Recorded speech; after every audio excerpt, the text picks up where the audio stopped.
Orang bertoriko itu syaratnya ada 4. Yang pertama zikir, yang kedua tafakur, yang ketiga muqarabah, yang keempat hikmah. Artinya apa? Berzikir mengingat Allah, bertafakur, bersadar diri, melihat diri kita ini sudah sampai atau belum kepada Allah. Memperbaiki jasmani rohani kita, apa kita ini hidupnya di dunia saja, apa naik nanti kepada Allah.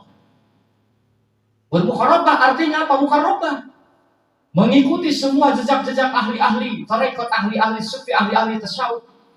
Nah, berhikmat artinya berhikmat kepada guru, karena ahli-ahli tarekat berbeda pengajaran dengan pengajaran ilmu-ilmu syariat.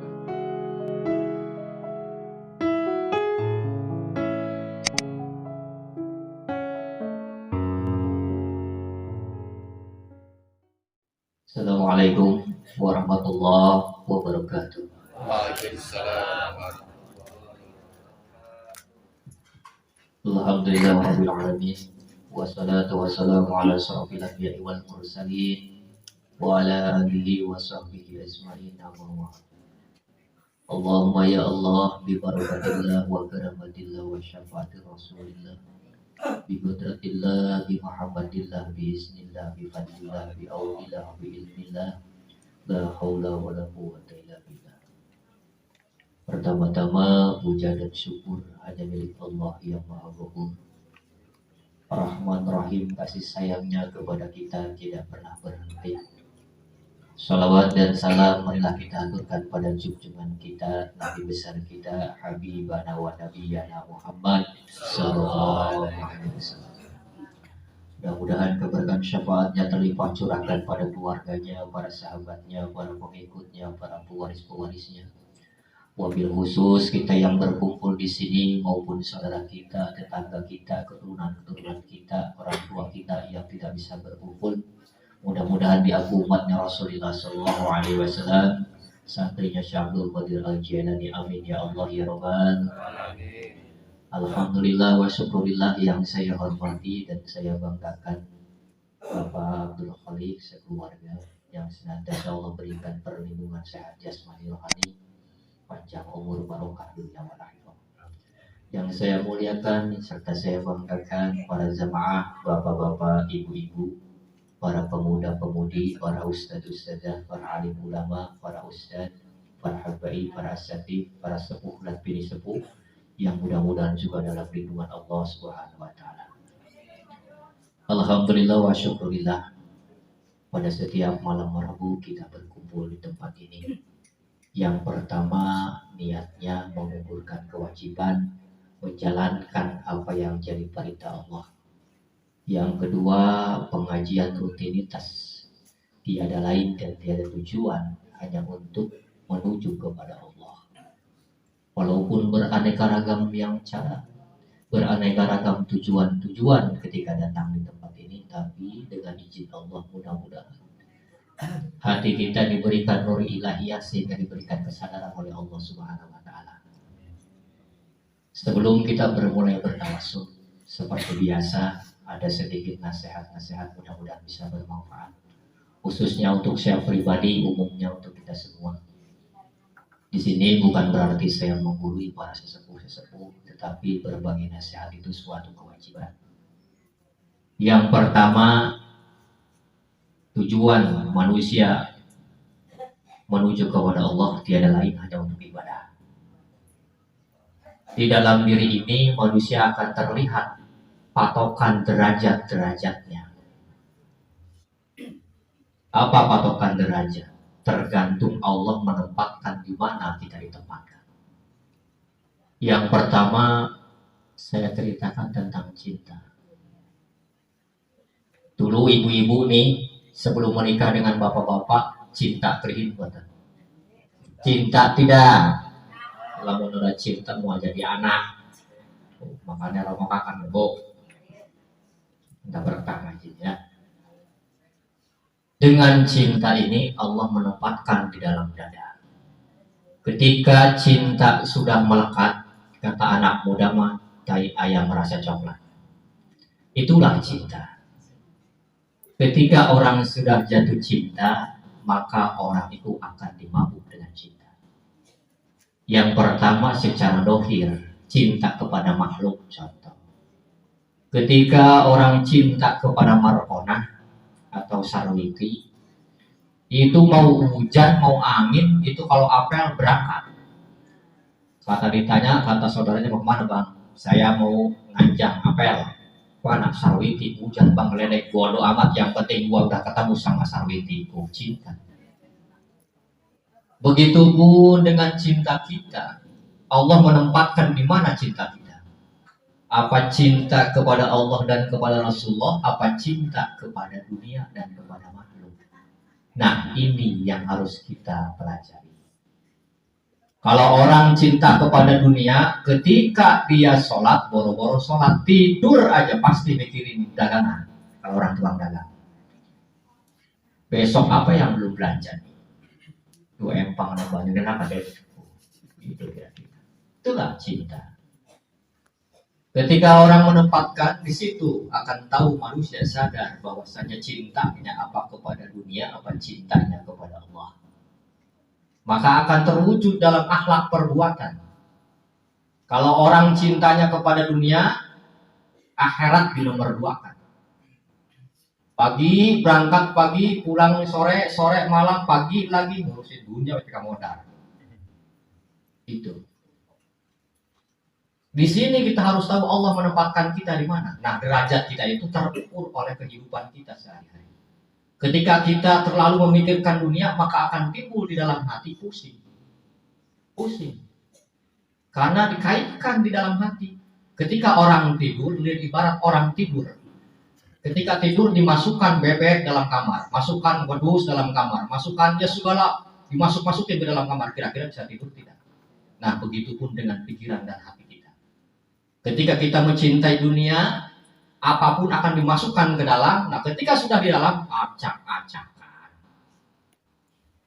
Makanya untuk sekarang, tahun menghadapi tahun baru, maka perbaharui diri kita.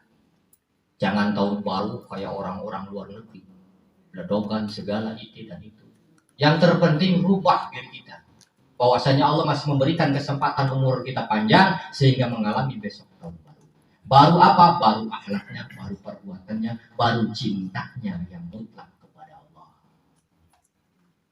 Ketika manusia mencintai dunia 100%, kata Imam Al-Ghazali, celaka. Kata Syekh Abdul Qadir Al-Jilani, 100% pasti celaka. Terus kalau tidak cinta kepada dunia, gimana kita makan? Nah, ini bodohnya orang nih. Kadang-kadang orang dilarang untuk mencintai dunia, salah paham. Ngaji nih, itu mau aja ngurusi dunia, akhirat aja.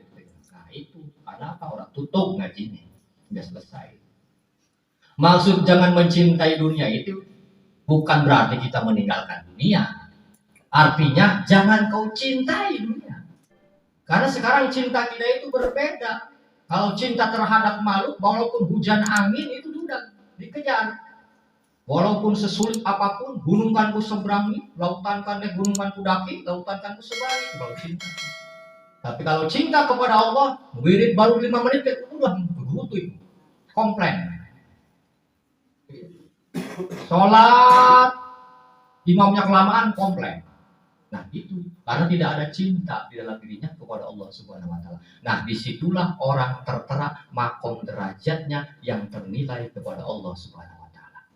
Jadi pengen tahu derajat kita mah gampang. Ketika kita malas untuk melaksanakan kuliah urusan akhirat, nah berarti derajat kita masih di bawah. Makanya orang belajar memperbaiki diri itu tidak semudah apa yang dikatakan. Makanya untuk melatih diri ini paksakan dulu supaya terbiasa dan pasti bisa.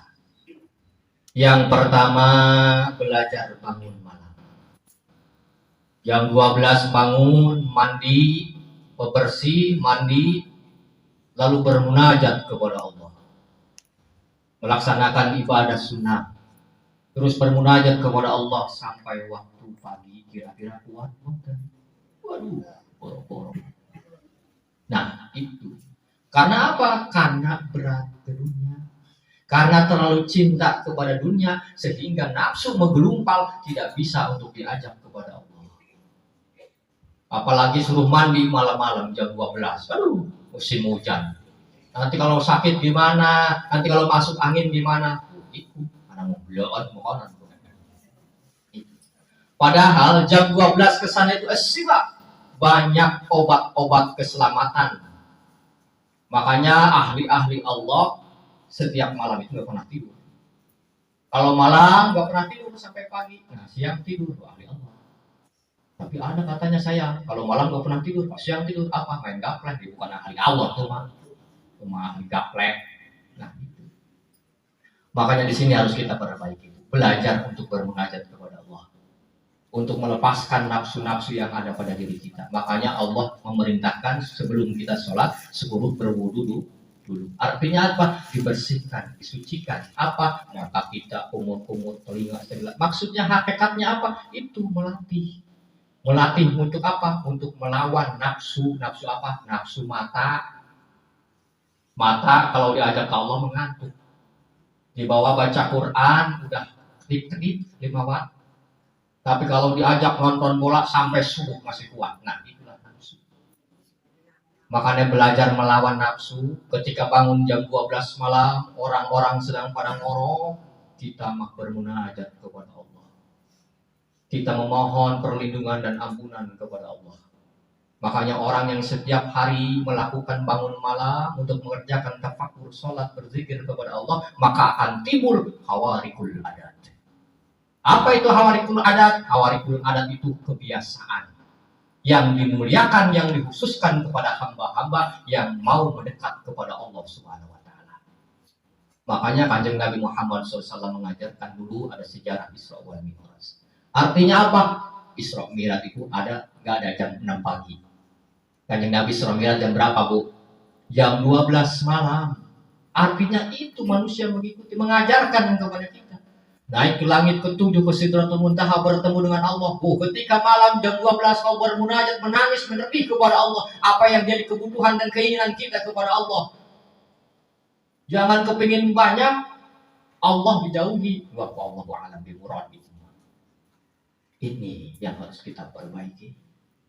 Karena ketika orang sudah tertanam cinta kepada Allah, walaupun jauh akan datang. Seperti ibu-ibu, bapak-bapak yang jauh-jauh datang ke tempat ini. Karena apa? Karena cinta. Bahkan kalau sudah timbul cinta, nunggu malam Rabu itu lama. Lama amat malam Rabu lah, buru-buru kan sebenarnya madeng. Tapi beda sih tujuan. Malam Rabu maksudnya. Nah kita memperlukan kalau dewan doang. Sebalik beres, selesai, besok nggak ngaji lagi. Biasanya begitu. Doa mati itu mah. Urusan masing-masing. Kok pendak lah. Itu. Makanya tujuan ibadah itu jangan disumpah. Makanya saya dulu orang-orang yang bertoriko. Orang bertoriko itu syaratnya ada 4. Yang pertama zikir, yang kedua tafakur, yang ketiga muqarabah, yang keempat hikmat. Artinya apa? Berzikir mengingat Allah, bertafakur, bersadar diri, melihat diri kita ini sudah sampai atau belum kepada Allah. Memperbaiki jasmani rohani kita, apa kita ini hidupnya di dunia saja, apa naik nanti kepada Allah. Bermuqarabah artinya apa? Muqarabah. Mengikuti semua jejak-jejak ahli-ahli, tarekat ahli-ahli sufi, ahli-ahli tasawuf. Nah berhikmat artinya berhikmat kepada guru. Karena ahli-ahli tarekat berbeda pengajaran dengan pengajaran ilmu-ilmu syariat. Karena intinya ilmu tarekat itu ngaji diri, ngaji rasa. Beda dengan ilmu fikih, kalau ilmu fikih ilmu umum. Nah begitulah kira-kira. Makanya sampai kapan kita membohongi diri kita terus? Sampai kapan kita mendurhakai Allah dan Rasulullah? Sayangi diri ini, sayangi jasmani kita, rohani kita. Kalau bukan kita yang sayang, nggak ada yang sayang selain Allah. Allah memberikan kesempatan kepada kita berkali-kali supaya kita mau berubah. Karena Allah sudah berketerangan dalam keterangannya. Allah tidak akan merubah suatu kaum kalau kaum itu tidak berubah sendiri. Jadi kita yang merubah diri kita. Ketika kita sudah cinta kepada Allah, maka Allah menempatkan derajat kita dalam kemuliaan. Ketika kita cinta kepada dunia, maka Allah menempatkan kita dalam derajat kehinaan. Makanya ciri-ciri orang yang cinta dunia, ketika hilang dunianya, leweh, nangis. Ketika dunianya hilang, nyalahin. Ketika dunianya hilang, begini, tidak ada sadar. Makanya semua yang Allah berikan kepada kita, fasilitas itu untuk membantu kita. Supaya apa? Supaya makin getol ibadah, supaya rajin ibadah. Allah memberikan harta segala kepada kita ini bukan buat apa-apa, buat petunjuk, buat pedoman kita, semangat kita.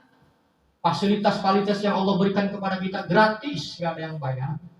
Coba sekarang berak aja di kota bayar. Tuh, Allah mengasih kita nikmat beraneka ragam, nggak ada yang dibayar. Cuman apa mintanya? Wa ma khalaqtul jinna wal insa illa liya'budun. Allah ciptakan kita dan jin itu untuk menyembah Allah, untuk patuh kepada Allah. Makanya alhamdulillah kita bisa berkumpul di tempat ini dengan ridho dan izin Allah. Tandanya umur-umur kita barokah. Karena umur yang barokah itu ketika manusia duduk tempat-tempat ibadah. Makanya kalau ahli-ahli Allah ketika sudah naik, ketika sudah dekat dengan Allah, penglihatannya berbeda dengan penglihatan kita yang biasa. Makanya supaya Allah berikan penglihatan batiniah. Artinya apa? Orang yang matanya ahli suka melihat Gusti Allah dibandingkan orang-orang yang matanya biasa melihat maksiat, itu berbeda. Walaupun wujudnya dijubah, diudang-udang, tetap aja kalau ahli maksiat ketahuan sama ahli Allah mata. Beda dengan ahli-ahli yang zikir, ahli-ahli mengingat Allah, ahli-ahli bermunajat kepada Allah setiap malam, siang, dan malam, itu berbeda matanya. Itulah saudara-saudara para jamaah rahimakumullah. Marilah kita memperbaiki diri terus-menerus. Kita menghadapi tahun yang baru. Jadikan akhlak kita baru, ibadah kita diperkuat lebih baru.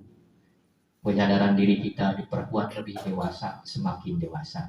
Karena ketika manusia sholat masih disuruh-suruh, ibadah masih disuruh-suruh, berarti masih anak-anak. Kita mah sudah dewasa. Jadi yang dewasa mah udah berperintah lagi, dikerjakan apa yang jadi perintah Allah dan jadi larangannya Gusti Allah. Para hadirin rahimakumullah, intinya pengajian ini setiap malam Rabu untuk mengkoreksi kesalahan-kesalahan kita, mengoreksi kekurangan-kekurangan kita kepada Allah, dengan selalu bermahabbah, berwasilah kepada para wali-wali Allah, bermahabbah, berwasilah, cinta kepada orang-orang mulia, cinta kepada orang-orang hebat, supaya kita disambungkan ruh kita kepada beliau, disambungkan sampai kepada baginda Nabi Muhammad Sallallahu Alaihi Wasallam. Kunci kesuksesan seseorang di dunia dan di akhirat, kuncinya yang pertama patuh, patuh, patuh, patuh. Ya, kunci kesuksesan dunia dan akhirat adalah patuh. Kalau patuh mah dijamin. Dan kalau butuh rada susah. Sebab kalau butuh mah kadang dikasih, kadang enggak. Kalau patuh pasti Allah kasih. Mudah-mudahan kita kumpul di sini berwasilah, kirim Fatihah kepada para wali, kepada leluhur, kepada orang-orang tua kita. Disambungkan sanad kita sampai ke baginda Nabi Muhammad Sallallahu Alaihi Wasallam. Itu saja yang dapat saya sampaikan. Mudah-mudahan bisa bermanfaat.